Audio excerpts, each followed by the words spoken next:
Bom dia, querido ouvinte, você que está me acompanhando nesse momento pelo canal IBE Fortaleza. Eu quero desejar um ótimo dia, desejar também que a boa mão do Senhor esteja nos conduzindo, nos ajudando a entender cada vez mais a sua palavra e como ela ainda hoje, no século 21, é uma palavra para nos enriquecer, para nos direcionar e também para nos conduzir no triunfo que é a vida cristã. Eu quero animar o seu coração com a vida cristã, qualquer que seja a igreja que você esteja frequentando, desejando que você esteja crescendo no conhecimento, na graça e na prática da vida cristã, que é essa caminhada com Jesus diariamente. Jesus nos convida hoje, de forma muito especial, a entender como é que o Evangelho realmente funciona. Nossa reflexão hoje está em Mateus capítulo 8, versículo 18 até o versículo 22, que diz assim: Quando Jesus viu a multidão ao seu redor, deu ordens para que atravessassem para o outro lado do mar. Então o mestre da lei aproximou-se e disse: Mestre, eu te seguirei por onde quer que fores. Jesus respondeu: As raposas têm suas tocas, as aves do céu têm seus ninhos, mas o filho do homem não tem onde repousar a cabeça. Outro discípulo lhe disse: Senhor, deixa-me ir primeiro sepultar meu pai. Mas Jesus lhe disse: Siga-me e deixe que os mortos sepultem os seus próprios mortos. Quero chamar aqui particular atenção sobre o versículo 20 desse texto, que vai dizer que as raposas têm suas tocas, as aves do céu têm seus ninhos, mas o filho do homem não tem onde repousar a cabeça. Esse título, Filho do Homem, título que Jesus aplicou a si mesmo umas 80 vezes, não se referia a algum profeta futuro, como certos judeus imaginavam. Mostra que o título pertencia a Jesus. O termo pode ter dois sentidos. Possivelmente mostra que Jesus era plenamente humano, o homem ideal e representante da raça humana. Mostra claramente também que Jesus é o Messias eterno, vindo do próprio céu, segundo a profecia de Daniel 7, 13 e 14, a qual Jesus aplicava a si mesmo. Os dois sentidos reúnem-se na missão de Jesus, incluindo a parte final dessa missão, a futura segunda vinda, na qual Jesus será juiz do universo. O texto fala sobre critérios para seguir a Jesus. Nós vamos encontrar o seu correlato também em Lucas 9, 57 a 62, e ali ele vai ampliar ainda mais os critérios e também as pessoas que querem seguir a Jesus. E eu particularmente quero falar hoje especialmente sobre esse versículo 20, quando Jesus ele vai dizer que financeiramente ele tem tão pouco a oferecer.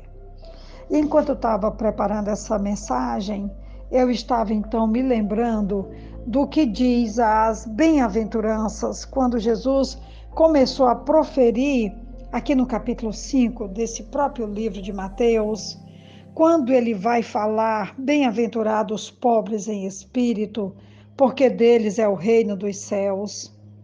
Bem-aventurados os que choram, porque serão consolados. Bem-aventurados mansos, porque herdarão a terra. Bem-aventurados que têm fome e sede de justiça, porque serão saciados.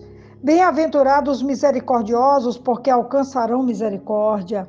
Bem-aventurados limpos de coração, porque verão a Deus. Bem-aventurados pacificadores, porque serão chamados filhos de Deus. E bem-aventurados perseguidos por causa da justiça, porque deles é o reino dos céus. Bem-aventurados são vocês, quando por minha causa os insultarem, os perseguirem e mentindo, disserem todo mal contra vós. Alegrem-se e exultem, porque é grande a sua recompensa nos céus, pois assim perseguiram os profetas que viveram antes de vocês. Olhando para o século XXI em que estamos vivendo, com uma dinâmica de reino de Deus, de igreja que destona tanto da mensagem principal, da essência da mensagem do Evangelho. Hoje eu estava refletindo sobre isso e o texto de Mateus 8, 20 veio à minha lembrança: o Filho do Homem não tem onde reclinar a cabeça. As aves do céu têm, as raposas têm, mas o Filho do Homem não tem onde reclinar a cabeça.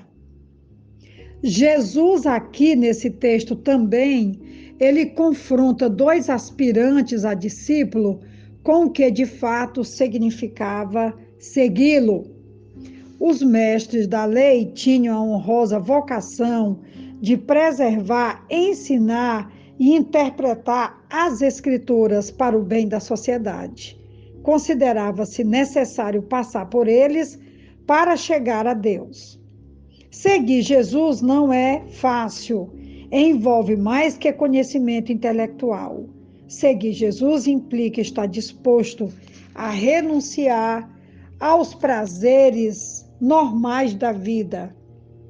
O outro discípulo, do versículo 21, essa frase sugere que o mestre da lei também era um discípulo. Senhor sugere um forte compromisso com Jesus.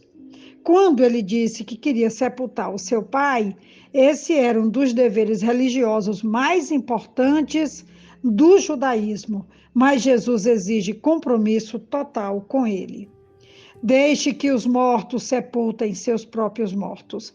É provável que os adversários de Jesus tenham interpretado essa instrução como patente desrespeito ao quinto mandamento, mas trata-se simplesmente de uma reafirmação do primeiro mandamento, de que nós devemos amar a Deus acima de todas as coisas.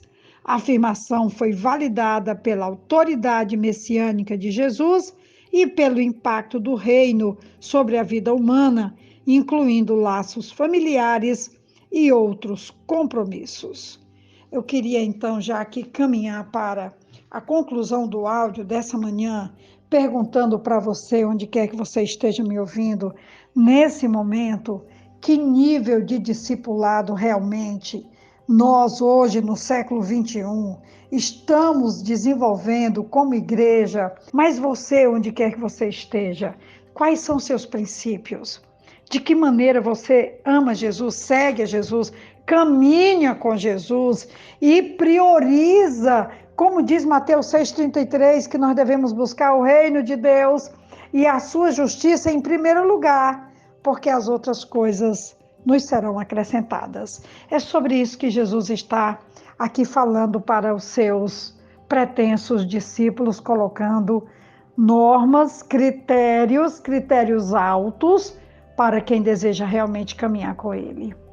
E eu gostaria muito de terminar com essa palavra. As raposas têm suas tocas e as aves do céu têm seus ninhos, mas o Filho do Homem não tem onde repousar a cabeça.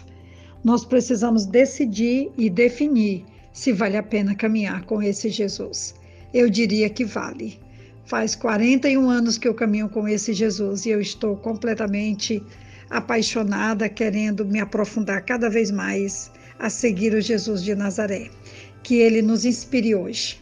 Abrirmos mão dessa corrida louca atrás de dinheiro dia e noite, ou atrás de poderes e fantasias, para vivermos verdadeiramente o evangelho da paz, da alegria, e o evangelho que é capaz de se solidarizar com a dor e o sofrimento dos outros. Uma ótima reflexão e que Deus nos abençoe. Amém.